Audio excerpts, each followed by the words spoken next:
पालघर जिल्ह्यातील तलासरी तालुक्यातील धामणगाव आणि करंजगाव या परिसरात काल शनिवारी सकाळच्या सुमारास बिबट्याने दोन वेगवेगळ्या ठिकाणी महिला आणि पुरुषावर जीवघेणा हल्ला केलाय।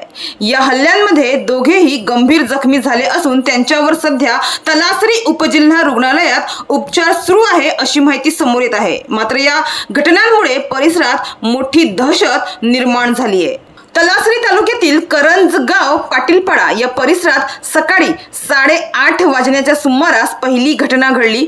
गुलाब मधुकर वरठा ही महिला चिकूच्या वाडीत काम करत असताना वाडीत दबा धरून बसलेल्या बिबट्याने अचानक तिच्यावर हल्ला चढवला। तिच्या किंकाळ्या ऐकून आजूबाजूचे लोक धावून आले। त्यानंतर बिबट्याने तिथून पळ काढला।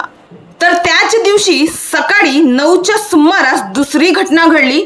तलासरी तालुक्यातील धामणगाव आपटोलपाडा येथील राजा काकड्या चिमळा हे मिरचीच्या वाडीत काम करत असताना त्यांच्यावरही बिबट्याने अचानक हल्ला केला।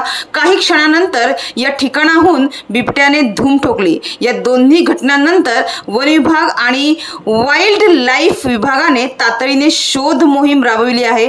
बिबट्याला लवकरात लवकर पकडण्यात यावे अशी जोरदार मागणी आता स्थानिक नागरिकांकडून केली जात आहे। मात्र या घटनेमुळे तलासरी परिसरात नागरिकांमध्ये भीतीचं वातावरण पसरलं असून गावकरी वाड्यांमध्ये काम करताना किंवा रस्त्यावरून जाताना गटाने जाण्याचा सल्ला घेत आहेत। वन विभागाकडून देखील नागरिकांना सतर्क राहण्याचे आवाहन करण्यात आले आहे। शक्यतो एकटे न जाता एकमेकांची साथ घेऊन वावरावे आणि वाड्यांमध्ये काम करताना विशेष दक्षता घ्यावी असे आवाहन वन विभागाकडून करण्यात आले आहे।